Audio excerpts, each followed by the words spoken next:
obviously data visualization tools can be a critical part of this puzzle. Again, delivering that information to those non-technical users, those non-data geeks like Dave and I. Automating and integrating data, being able to use automation to help you get that higher quality data and integrating it.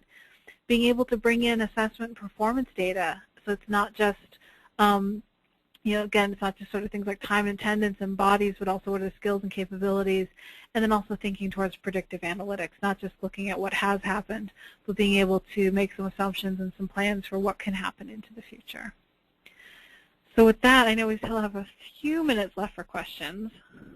Yep, great job. Perfect time. We have about 6 minutes left here for questions.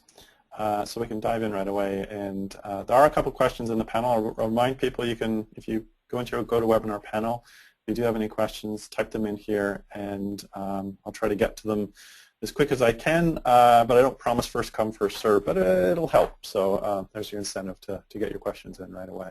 But I see we have a couple here already.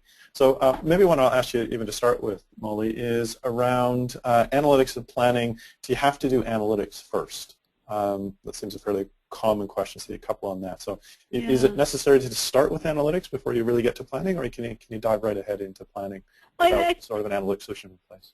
I'm actually curious to hear your take on this as well. I mean, I think in some regard you have to have data. You may not necessarily have to have deep analytics tools, but you have to have some data to start with, because otherwise you are planning in a vacuum. You can, but I think it's not necessarily completely sequential. But having data, and whether you've applied analytics tools to that data or not, I think is important, because again, plans and statistics, things that they're only interesting in context. So I think it is important.